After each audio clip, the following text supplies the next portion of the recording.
great day at the Academy of Scholars. Welcome to another episode of Scholarly Speaking Live with Dr. Stacy Lambert Johnson, the Director of Student Success at the Academy of Scholars. I'm Benny Crane Jr., the Assistant Director of Student Success. Today's topic will discuss how to help your child cope with stress and anxiety.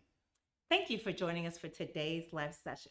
No matter where you're joining us from, whether you're at work or at home, we pray that you're having a great AOS day and hope that you can visit us here on campus someday soon.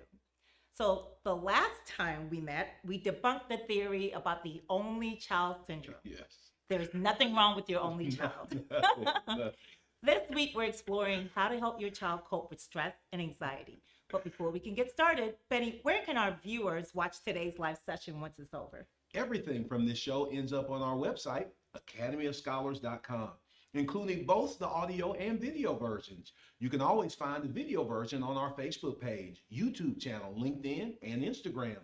If you love the podcast, you can download the audio versions anywhere you download your favorite podcast. We want to take this opportunity to say hello to the people who are joining us live today. Also, shout out to all those people who follow us on our social media platforms. We appreciate you joining us. Now do us a favor, tell your friends we're on. All you have to do is hit that share button right there. Comment and tell us about your experience with stress and anxiety as a child. How did your parents handle it? How does your child handle stress and anxiety? Do you have strategies to deal with your children's stresses and anxieties? Tell us. We want to know. So, Benny, I know it's hard for some parents to understand what we mean when we say that their child may be stressed, because when I was growing up, the term didn't exist as it related to children. Old school parenting, right? Yes. As far as my mother was concerned, God rest her soul, the only person who could and should be stressed in her house was the one who was working, paying the bills, buying our food, and keeping a roof over our heads, and that was her. And honestly, that was the mindset that I had with my own kids. Sorry, kiddos. But again, as we explore a different way of parenting and we're exposed to more information, I'm learning a lot. Now, Stacey, you're my big sis because you're older than me, right? Watch it. Watch it. Basically, we're the same age. Yes. But whereas your children are grown and have children of their own, I have the benefit of having kids late enough that I've been exposed to information that helps me with my decision making as a parent. Right. And if there's one thing that I will give myself credit for as a parent, is I didn't let how my parents raised me deter me from seeing the positivity of what my mother refers to as raising kids by the book. And my parents are wonderful. Shout out to my wonderful parents. You are awesome. But they just didn't consider, know, or have access to much of what we do now. That's true. So I guess the difference between old school parenting and new school parenting is access to information, Yes, right? yes. Okay, that's what we'll say. Well, first, let's talk about what is stress and anxiety. Stress is the body's way of reacting to fight or flight situations. When we stress, our body reacts normally. Our hearts beat faster, we sweat a lot, we have mental blocks, or we shut down. That's considered flight. Now, when we tackle and overcome the situation, that's called fight. Anxiety, according to a publication by Yale Medicine, are fears and worries that may interfere with a child's everyday life. Stress and anxiety are not the same, okay? Both are normal human emotions that serve important functions such as protecting people and motivating them to solve problems. Stress and anxiety are some of the most primitive emotions that we have as human beings. Stacey talked about stress, for example, being how your body reacts to fight or flight situations. You've got to imagine that thousands of years ago when we were in caves and in the bush, that these types of emotions were necessary for our survival. And yes, they affect your children as much as they do you. Now, common types of anxiety that children have are separation anxiety, social anxiety, or generalized anxiety disorder. Now, stress may be a response to a negative change in a child's life. Some things that may cause stress in children, and there are lots of things, but here's just a few, are worrying about schoolwork or grades, problems with friends at school, bullying, peer pressure, moving or changing schools, dealing with homelessness, going through body changes for both boys and girls, divorce or separation, especially when the parents involve the children, living in an unsafe home or neighborhood, and knowing about parents' financial problems. Some stress can be good, just a small amount. It can pump us up and motivate us to take on the challenge. When faced with a challenge, many kids might feel stressed, but most figure out how to conquer that challenge. On the other hand, if they're overwhelmed by the challenge or they don't know how to cope, stress impacts them negatively to the point where they just can't do their best. If they don't know how to cope, excessive stress can affect the way a child acts, thinks, and feels. Sometimes adults can be dismissive of children's stress and anxiety, like they're nothing and that a child should not feel stressed or anxious. That's why we use of euphemisms with children like pressure turns coal into diamonds or even pressure bursts pipes. I had to take my son to the doctor this week and he was super anxious about whether or not the doctor would draw blood. Whew. They end up having to, and he was almost inconsolable. I understand. But that's another story. But what we had to avoid was saying, you shouldn't be worried about it, son, or son, be a man, or that needles don't hurt. Now, one, that's dismissing their feelings. And two, it's just not true. Needles Right. do hurt. Now, I think as a society, we are particularly hard on boys about stress and anxiety. Maybe someday, Stacey, we can talk about the scourge of hypermasculinity. But your children can and do feel stress and anxiety. It's natural and okay. That's true. So, parents, how can you tell if your child is stressed or anxious?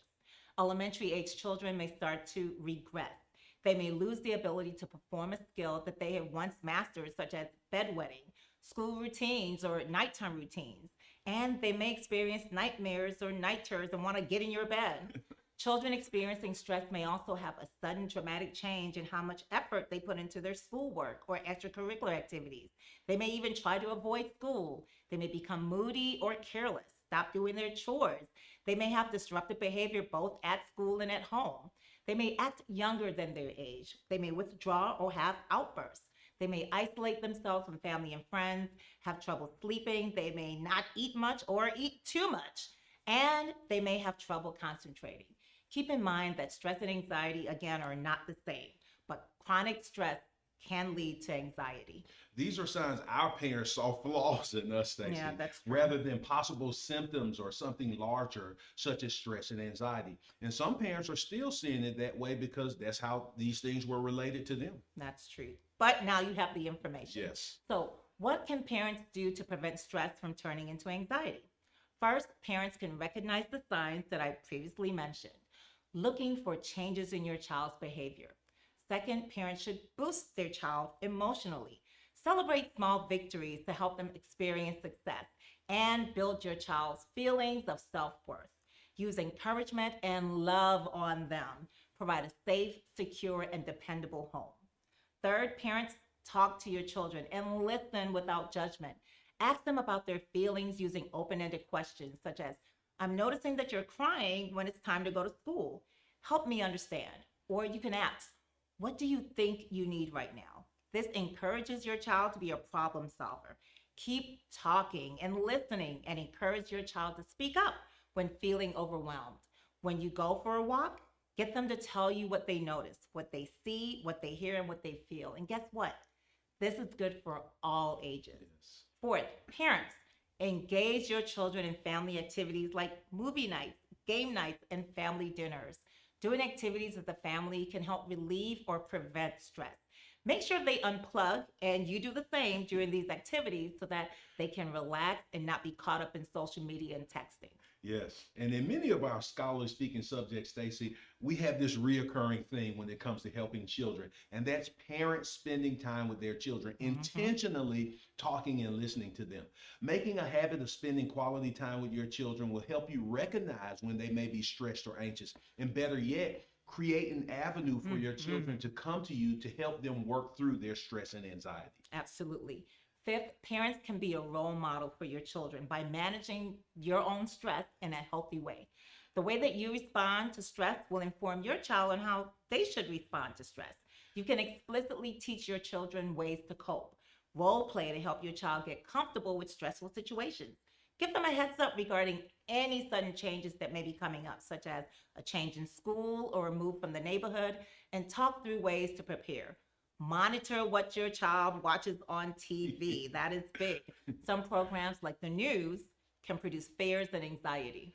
I remember early on in the pandemic, I had to turn off CNN and Oh. MSNBC because I didn't want my kids fearing that we had reached the apocalypse. Now, be conscious of what your children are seeing and hearing in general with television, social media, the internet, and movies. Yes. Now, a couple years ago, kids were stressed and anxious about this Momo character that had Momo. been circulating on the internet. And now, as an adult, like Momo just looked like a cartoon character to me, but it was keeping kids up at night. Yeah, I'm glad I missed that one. I've never heard of Momo. 6, encourage good health. Physical activity, eating right, and getting plenty of rest can help your child deal with stress. Help your child find balance by getting him or her involved in extracurricular activities. Slowly, not all at once. Don't overwhelm them with extracurricular activities. Finally, if a traumatic event happens, talk to your child. Reassure them that they're safe. This can help validate your child's feelings and provide comfort during a confusing or fearful time. Talk to your kids. I've heard so many times people say children are resilient, and they are, but that doesn't mean that things that happen to them don't affect them and won't continue to if you don't address them. That's right. If you see a drastic change in your child and stress is leading to severe and intense anxiety, and the anxiety is interfering with your child's ability to engage in normal, age-appropriate activities, it's time to intervene by seeking professional help. Yes. Talk to your child's pediatrician, who can recommend a specialist. Well, what do you think? How do you think you can help your child cope with stress? Are you able to recognize the warning signs? Did you learn something from today's episode? Comment and let us know your thoughts on today's topic. If you're looking for more information to help your child cope with stress and anxiety, go to our website, academyofscholars.com/scholarly speaking resources. In the meantime, we suggest you check out the book, Why Smart Kids Worry and What Parents Can Do to Help by Allison Edwards. This wonderful book gives parents 15 specially designed tools to help children deal with stress and anxiety. It also gives great insight on how smart kids like yours think differently, the root of children's anxiety and how to overcome it, and advice on how to answer tough questions about things like COVID, terrorists, hurricanes, and other scary subjects. And remember, no matter where you live in the world, you can give your child access to an exceptional Christian affordable education with the Academy of Scholars Premier Online Learning. Not only does the Academy of Scholars give your child the opportunity to engage in school at their own pace, but we also provide a comprehensive curriculum, one that will have your child excited about school each day. The Academy of Scholars Premier Online Learning is the online school you've been looking for. Well, I hope you enjoyed today's live session. To learn more about our amazing school, the Academy of Scholars, please go to our website at academyofscholars.com. Join us next week as we continue our live discussions. Next week, we'll be talking about how to identify your child's strengths. Until next time, I am Dr. Stacey Lambert Johnson. And I'm Benny Crane Jr. Saying Goodbye goodbye and be blessed.